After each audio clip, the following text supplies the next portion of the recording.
I really wish I had time to talk, but I'm just still so busy preparing for Passover. There's a lot to do. Gotta clean, gotta get rid of all the leaven products, gotta cook and prepare for the Seder. There's just so much to do. All that work has made me, a really frazzled Lonesome Curator.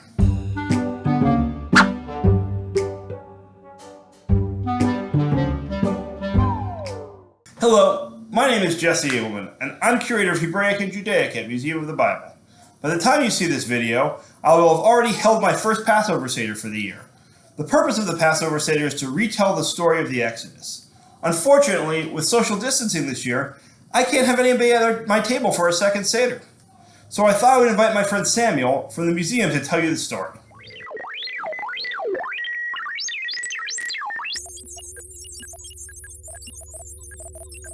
He should be coming in right about now.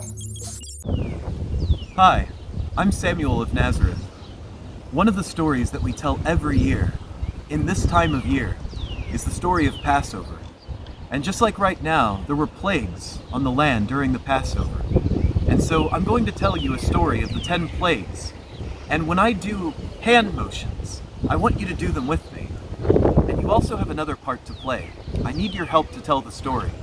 When I say, Pharaoh, God says, let my people, I want you to yell, go, as loud as you can. And then I'll say, but Pharaoh said, and I want you to say no as loud as you can. Okay?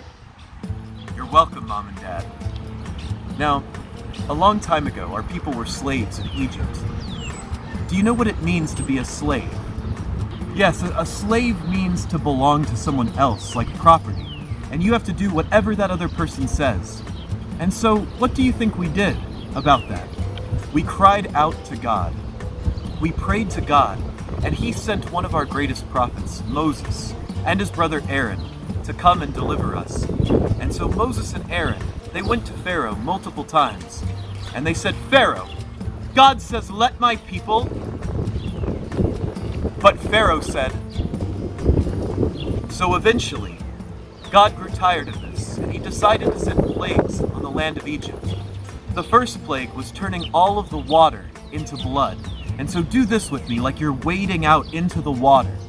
Imagine all of your water, the water that you bathe with, the water that you grow your food with, that you wash with, all of these things turning into human blood. And that was the first plague. The second plague was the frogs. Do this with me, like a hopping frog. God sent frogs all over the land of Egypt. There were frogs inside of the houses and outside of the houses. There were frogs all over the land of Egypt. And still Pharaoh wouldn't let the people. And so the third plague was the lice. Do this like you're itching your head. The third plague, God sent lice amongst the people all throughout the land of Egypt, and still Pharaoh wouldn't relent. And so God sent the fourth plague. That was the flies. Do this like you're swatting flies away from yourself. There were flies on the people. There were flies on the animals, all throughout the land of Egypt, buzzing and biting. And still Pharaoh wouldn't let the people. And so after the flies, God decided that He would send something else. And so first, it was the water into blood. Second was the frogs. Third was the lice. Fourth was the flies. And with the fifth, all of the animals, all of the large outside animals got sick. They came down with a sickness, and they died. Imagine losing your animals, your livelihood, your friends. All of the animals in the land of Egypt were dying from this plague. And yet still, Pharaoh's heart was hard. He was prideful, he was stubborn. He said he didn't know who this God of the Hebrews was, who the God of Israel was, and he wouldn't listen to him. And so, after the livestock, God started to affect the people. He sent boils. So, rub your arms. The next plague is the boils. They're like large sores all over your body. And so there were sores all over the people, all over their bodies in the land of Egypt. And after the sores, the boils, God decided to send a storm. Now, I'd like to make a storm. Will you make a storm with me? So let's start with the wind. Rub your hands together like this. So the wind of the storm started to pick up. And then there was rain. Snap your fingers if you're able to snap your fingers. The rain started to fall. And then it started to get harder. Slap your knees. The rain started to pick up. And then the rain got harder. And then God sent large ice balls. Hail came down, started stomping, beating the ground. And people and the animals died. The rest of the people and the animals that were left out in the fields, they died from the storm. And still Pharaoh wouldn't let the people go. And so God sent locusts. They're like small bugs that fly and they eat up all the food. So do this with me. Like you're eating up all the food. And still Pharaoh said no. And so then God sent darkness. And they say that it was a darkness that could be felt. I want you to close your eyes and cover your face with your hands. That's how dark it was with their eyes open. People couldn't get up. They couldn't go out of their house. They weren't able to go to work because it was so dark. They were stuck inside. And still it persisted. And so before the final plague, God told our people to take the blood of a firstborn spotless male lamb and to dip the blood with a hyssop branch. Now that's the same branch that David speaks of in the Psalms when he says, "Cleanse me with hyssop and I shall be clean." And to spread that blood over the door frame, that's the left and the right side of the door, and over the door post, that's that lintel above the door.